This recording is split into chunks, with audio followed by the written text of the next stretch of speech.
Now, international monitors say UN peacekeepers tasked with protecting civilians in South Sudan hid in their bases when fighting erupted earlier this year. It follows claims that the Sudanese government has been using chemical weapons on its own people in nearby Darfur since January. With attention taken by the civil war in Syria and, to a much lesser extent, the war in Yemen, charities are asking when the international community will make serious attempts to resolve the crisis in East Africa. Well, Maddie Crothers, the head of communications and research at the charity Waging Peace, and she joins me live now from central London. And Maddie, you're saying as saddening and sickening as the reports of use of chemical weapons are, you're not surprised?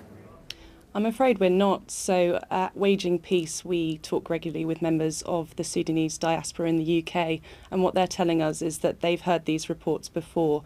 It might be a bit graphic, but we've heard reports of people's bodies expanding and even exploding after death, and smoke that would darken in the sky. So I'm afraid it's something that we've been experiencing before, and I think the UK Sudanese diaspora is quite keen for action to now be taken on this. Well, this is a conflict that's been going on since 2003. Tell us a little bit more about what you are seeing on the ground. So alongside the allegations of chemical weapons that obviously need to be investigated fully, the Amnesty International report that actually documented them reports on the more systematic forms of violence that have been occurring in Darfur since 2003, as you mentioned. So that includes the destruction of villages, it includes bombing of civilian targets like schools and hospitals, mass rapes. So those sort of things have been continuing for now well into their 13th year. So this should really be a wake-up call to the international community about chemical weapons, and a red line in our engagement with the regime to actually do something about what's been occurring there for so long. I mean, these are weapons that are essentially banned, and the Sudanese government has consistently denied any use of chemical weapons. What are your reports and claims based on?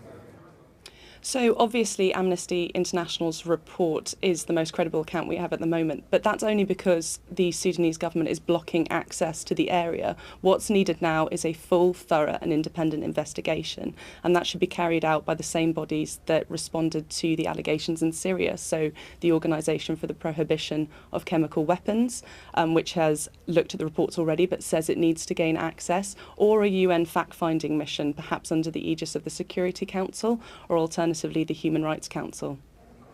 OK, Maddie, let's take a closer look at exactly what the Sudanese government has said. They've said that they've utterly say the claims are utterly unfounded, allegations are baseless, fabricated, and they're claiming it's just an attempt to steer confusion in the ongoing peace process. I mean, what I'd say to them is that our goals should be exactly the same, which is access to prove or disprove the allegations. If they feel they have nothing to hide, they need to give access to that area for the bodies that can investigate those claims to actually go in and do that. And they should also provide humanitarian access to that region more generally. The reason that some of these claims can look fabricated in some way is simply because the Amnesty researchers could only go off satellite imagery and could only go off phone calls to people on the ground. I think they are credible though, and they are serious, and they need to be taken seriously by the international community. And that's the problem you're suggesting today, that not enough is being done by the international community, distracted by conflicts in Syria. We were just talking about it earlier. Not even just by the conflict in Syria, but I think domestic pressures to do with migration have encouraged us to engage in a process called the Khartoum process to try and stem migration from and through the Horn of Africa. And that has led us to engage with regimes like Sudan to try and reduce the numbers rightfully fleeing the violence that it's perpetrating in their area.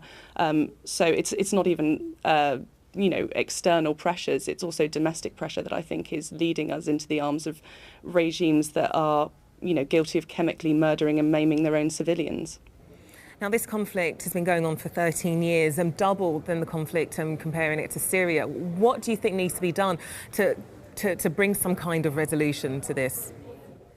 I really think, in terms of the chemical weapons in particular, there needs to be an investigation into this. Obviously, the use of chemical weapons isn't the only issue in the region, but this should really be a wake-up call to us that we've allowed the Sudanese government to sort of bomb, kill and rape its own civilians with complete impunity for such a long time. I think in the Amnesty International report, they called it an act of hubris that, you know, obviously the government of Sudan thinks it can get away with something of this level of severity and that it won't be a red line in our engagement. I think it has to be, and I think it should force us to wake up and act. OK, Maddie Crow there speaking to us from the charity Waging Peace. Thank you very much. Thank you.